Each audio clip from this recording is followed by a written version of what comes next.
So, you might have heard a lot of chatter on the news about two countries in the Middle East, Iran and Israel. It can get really complicated really fast.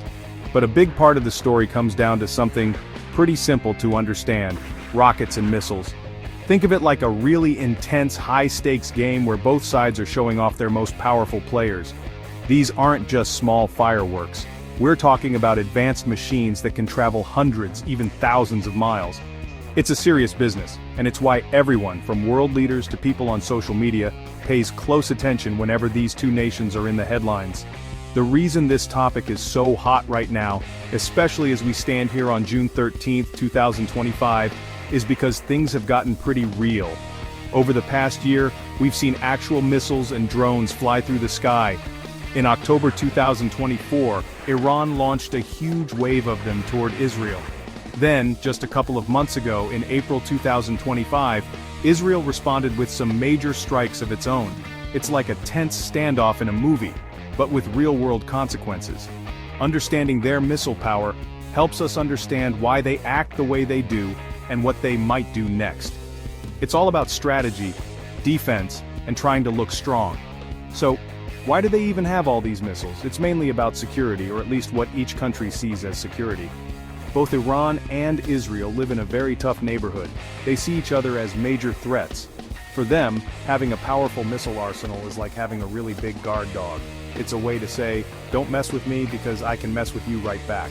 This idea is called deterrence.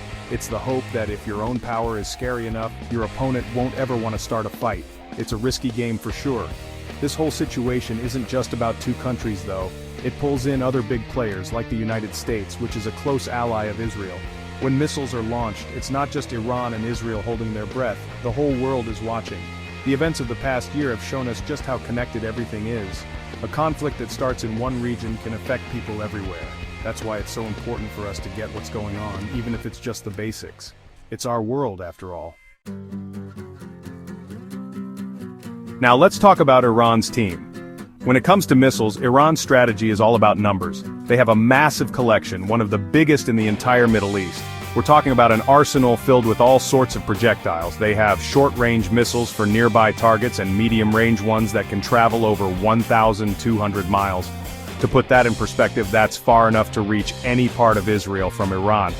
Their main force for this is a group called the Islamic Revolutionary Guard Corps, or IRGC, which is a powerful part of their military. Iran doesn't just have one type of missile, they have a whole variety pack. They've got ballistic missiles, which are the ones that fly way up high in an arc before coming down on their target. They also have cruise missiles, which fly low to the ground, kind of like a smart airplane, making them harder to spot on radar. And let's not forget about their drones. You've probably heard of the Shahed drones, which have been seen in other conflicts around the world. These are basically flying robots that can be used for surveillance or as one-way attack vehicles. So, the big advantage for Iran is sheer quantity. They believe that by launching hundreds of missiles and drones all at once, they can overwhelm an enemy's defenses. It's like trying to catch 100 baseballs thrown at you at the same time. It's almost impossible to get them all. This was the strategy they tried in their big attack in October 2024.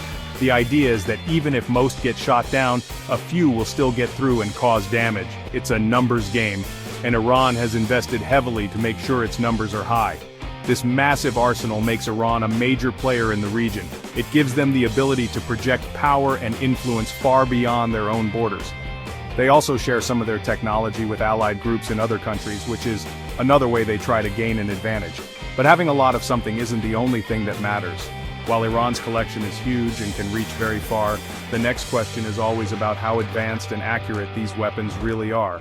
That's where the other side of the story comes in. Alright, let's switch over to Israel's corner.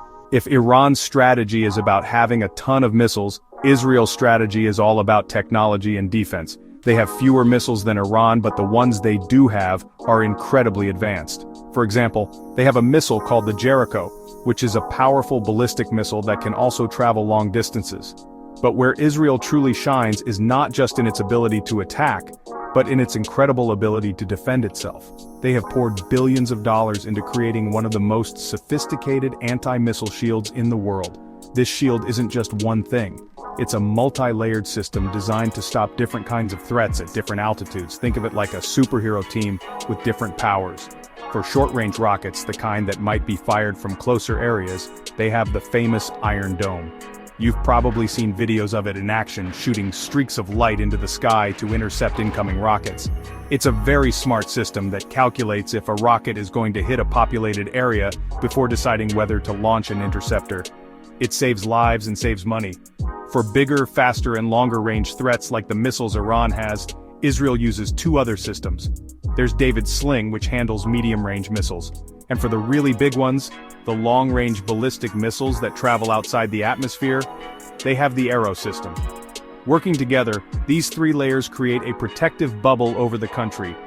This defense was put to the ultimate test during Iran's attack in October 2024, and with help from allies like the United States, it was incredibly successful, intercepting the vast majority of the missiles and drones. This focus on high-tech defense shows a different philosophy. Israel knows it's a small country, so it can't afford to let attacks get through. Its goal is to make any attack useless by stopping it before it can do any harm. This technology gives its people a sense of security, even when they know threats are out there. The effectiveness of systems like the Iron Dome, David's Sling, and Arrow is a huge part of Israel's strength. It's not just about having a sword, it's about having an almost unbeatable shield. So we have the big question. What's better, Iran's huge number of missiles or Israel's advanced technology and defense? It's the classic showdown of quantity versus quality. On one hand, Iran can launch a massive coordinated attack from many directions, hoping to overwhelm Israel's shield. On the other hand, Israel's defenses have proven to be incredibly effective, capable of stopping even a large-scale assault. Recent events have shown that Israel's high-tech shield can hold up, but Iran is always working to build more and better missiles to find a way through. There's another piece to this puzzle we have to mention, and it's a very serious one: nuclear capability. It is widely believed that Israel has nuclear weapons, though they have never officially confirmed it. This makes them the only country in the Middle East thought to have them. Iran, on the other hand, does not have nuclear weapons. They have a nuclear program that has produced enriched uranium, a key ingredient, but turning that into a weapon is a whole other step. This imbalance is a major source of tension and a key reason why Israel has targeted Iran's nuclear sites, like in the strikes we saw this past April.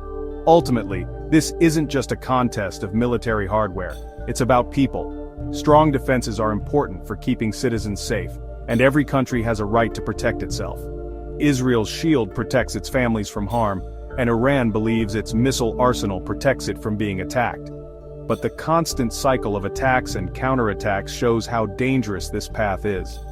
The events of the past year have been a scary reminder that a full-scale war would be devastating for everyone involved and for the entire world. The best outcome is always one where the missiles are never used at all. A strong defense can be a tool for peace, by making war seem like a terrible option for any attacker. The hope is that both sides and the world can find a way to step back from the edge. Instead of building bigger arsenals, the goal should be to build bridges and find peaceful solutions. In the end, safety and security for people in Iran, Israel, and everywhere else truly comes from peace, not from war.